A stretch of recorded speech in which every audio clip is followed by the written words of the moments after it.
नमस्कार दोस्तों, bite and diet में आप सभी का स्वागत है और मैं हूँ डाइटिशियन प्रियंका। आज मैं बात करने जा रही हूँ आईबीएस यानी इरिटेबल बाउल सिंड्रोम के बारे में। जैसा कि आप नाम से ही जान पा रहे होंगे कि इसमें हमारा पेट, हमारी आंतें खाने को लेके बहुत ही ज़्यादा संवेदनशील हो जाती है और इसकी वजह से हमें हर समय कोई ना कोई पेट की प्रॉब्लम होती रहती है। आप देखेंगे कि कभी आपको कॉन्स्टिपेशन हो जाएगा, कभी आपको लूज़ मोशन हो जाएगा, कभी आपको बहुत ज़्यादा गैस और एसिडिटी हो जाएगी, कभी आपका स्टूल काफ़ी स्टिकी स्मेली हो जाएगा। तो इस तरह से कोई ना कोई पेट की प्रॉब्लम इसमें होती रहती है। अब क्योंकि आईबीएस में हमारा पेट ही सही नहीं रहता है, हम जो कुछ भी खाते हैं उस खाने से हमें पूरा न्यूट्रिशन मिल नहीं पाता है और जिसकी वजह से हम आगे चल के कुपोषण का शिकार हो सकते हैं। कुपोषण यानी आपके शरीर में न्यूट्रिशन की कमी का होना, आपके अंदर खून की कमी हो सकती है, आपका जो मसल मास है वह काफ़ी कम हो जाता है जिसकी वजह से आपका वेट बहुत स्पीड में कम होने लगता है, आपका स्टैमिना कम हो जाता है, आपकी इम्यूनिटी कम हो जाती है। इस तरह से ऐसा देखा गया है कि जिन लोगों को आईबीएस होता है, उनकी जीवन की गुणवत्ता भी बहुत ज़्यादा कम हो जाती है, वह चाह के भी अपना वेट गेन नहीं कर पाते हैं। और क्योंकि आईबीएस की इस दुनिया भर में कोई ख़ास दवा भी है नहीं, इसीलिए कई बार हमें समझ नहीं आता कि इसमें हम करें तो क्या करें। तो चलिए वीडियो शुरू करते हैं और सबसे पहले हम जानते हैं कि आईबीएस के पीछे का कारण क्या है। आईबीएस के पीछे कोई एक स्पेसिफिक कारण है नहीं। अगर अगर 10 लोगों को आईबीएस है तो उन सब में इसके पीछे अलग-अलग कारण देखे गए हैं। कई बार ऐसा देखा गया है कि जैसे मैं अपनी हर वीडियो में आपको बताती हूँ कि हमारे पेट में बहुत सारे हेल्दी बैक्टीरिया होते हैं, यानी स्वास्थ्यवर्धक कीटाणु। यह जो बैक्टीरिया है यह हमारे खाना को डाइजेस्ट करने में और उसको एब्जॉर्ब करने में बहुत हेल्प करते हैं। लेकिन आईबीएस के केस में इस तरह के बैक्टीरिया बहुत कम हो जाते हैं और इसकी जगह बैड बैक्टीरिया यानी उस तरह के बैक्टीरिया जो हमारे स्वास्थ्य को नुकसान पहुंचाते हैं वह ज़्यादा हो जाते हैं। इसके अलावा कई बार यह भी देखा गया है कि उन लोगों की पेट और आंतें आंतें जो है उसमें उसमें सूजन आ जाती है। यह भी एक आईबीएस के पीछे का कारण है।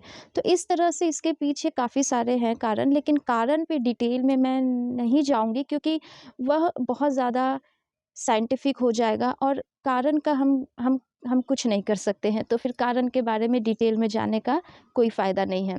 तो हम आज बात करेंगे अपनी इस वीडियो में सॉल्यूशन के बारे में कि अगर किसी को आईबीएस है तो उसे अब क्या करना चाहिए। जैसा कि मैंने शुरू में ही आपको यह बताया कि आईबीएस में हमारा पेट, हमारी आंतें खाने को लेकर संवेदनशील हो जाती है, तो सबसे पहले आपको इसमें अपनी डाइट ही ठीक करनी होगी। इसमें क्या होता है, बहुत सारे वैसे फूड होते हैं जैसे कि आपका फूल गोभी हो गया, पत्ता गोभी हो गया, हरे मटर हो गए, कुछ तरह की दालें हो गई, दूध हो गया, जौ हो गई, गेहूँ हो गए। इस तरह से कुछ चीज़ें हैं, रेशे वाली चीज़ें हैं जिसे हमारा पेट डाइजेस्ट नहीं कर पाता है और जब हम उसे लेते रहते हैं तो उसके कारण हमें पेट में अलग-अलग तरह की प्रॉब्लम होनी शुरू हो जाती है और हमारे पेट में आंतों में जो सूजन थी वह भी और ज़्यादा बढ़ जाती है।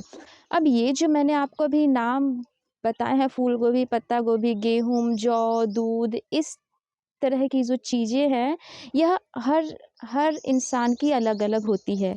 यह जो संवेदनशीलता है सबकी एक जैसी होती ही नहीं है और इसीलिए जब भी कोई आईबीएस का पेशेंट हमारे पास आता है तो सबसे पहले हम उनकी खाने की संवेदनशीलता चेक करते हैं कि आखिर कौन-कौन से खाने से उन्हें दिक्कत हो रही है। और जब हम उनकी फूड सेंसिटिविटी के हिसाब से यानी संवेदनशीलता के हिसाब से जब उन्हें एक डाइट चार्ट देते हैं, तो सिर्फ़ इतने से ही उनको 70 से 80% तक आराम हो जाता है। जी हाँ, आईबीएस जिसकी दुनिया भर में कोई ख़ास दवा नहीं है, सिर्फ़ अपने खाने में उन चीज़ों को हटा के जो आपका पेट डाइजेस्ट नहीं कर पा रहा है, 70 से 80% तक आराम आपको हो जाता है। हम इसमें आपको बहुत सारे ऑप्शंस बताते हैं कि क्या-क्या आप खा सकते हो, आखिर जो आपका न्यूट्रिशन है वो कैसे कंप्लीट होगा, उसके लिए क्या-क्या चीज़ें आपको और लेनी चाहिए, यह सब कुछ हम आपको डाइट चार्ट में देते हैं। तो आईबीएस के लिए जब भी आपको कोई डाइट लेनी हो तो आप हमेशा किसी एक्सपर्ट, किसी डाइटिशियन के ऑब्ज़र्वेशन में ही लीजिए। ऐसे खुद से इंटरनेट से, गूगल से सर्च करके कोई डाइट फ़ॉलो नहीं करनी है, क्योंकि इसमें हर इंसान की डाइट अलग-अलग होती है, कस्टमाइज़ होती है। दूसरी ज़रूरी बात है वह है स्ट्रेस। वैसे तो स्ट्रेस हर बड़ी बीमारी के पीछे का कारण है, लेकिन आईबीएस में यह एक ट्रिगर का काम करता है। यानी जब तक आप अपने स्ट्रेस को मैनेज करना नहीं सीख लेंगे, आप आईबीएस के सिम्पटम्स को कम नहीं कर पाएंगे। और मैं हमेशा बताती हूँ कि स्ट्रेस मैनेज करने के लिए जो 3 चीज़ें हैं वो सब पे काम करती है।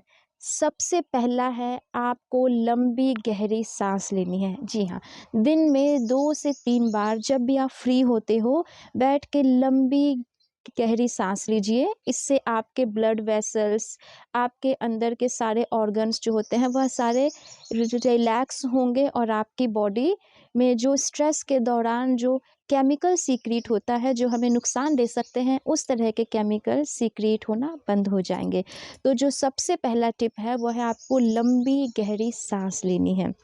सुबह 10 बार, शाम को 10 बार, और दिन में जब भी फ्री टाइम मिलता है आपको इस तरह की प्रैक्टिस ज़रूर करनी चाहिए।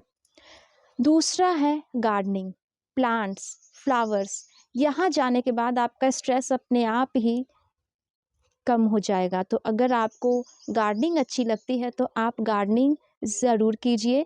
अगर आपके आसपास ऐसा कोई स्पेस ही नहीं है जहाँ आप गार्डनिंग आप कर सको, या फिर आपके पास टाइम ही नहीं है इसके लिए, तो आप एक वैसी जगह पे जाइए जहाँ बहुत सारे पेड़ हो, प्लांट्स हो, फ्लावर्स हो।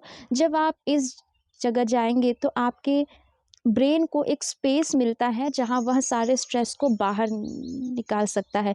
वहाँ जाके आप नेचर को एन्जॉय कीजिए और आप देखेंगे कि आपका स्ट्रेस धीरे-धीरे कम होना शुरू हो जाएगा। थर्ड नंबर पे आता है म्यूज़िक।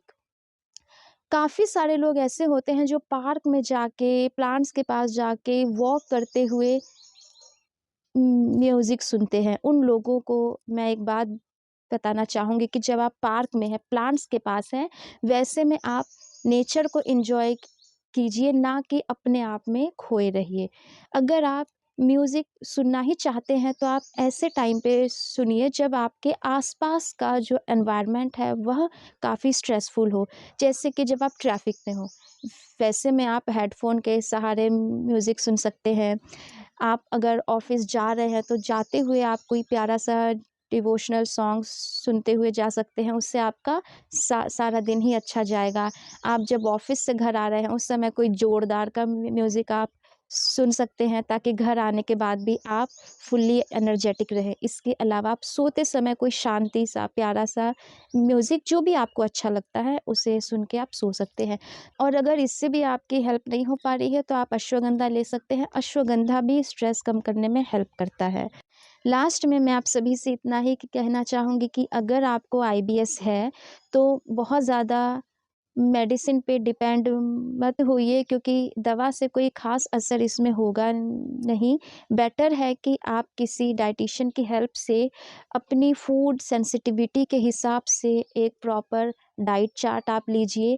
अपनी जो जीवन शैली है उसमें कुछ सकारात्मक बदलाव लाइए। आप जैसे सोने का टाइम सही कीजिए, जो सुबह उठने का टाइम है वो ठीक कीजिए।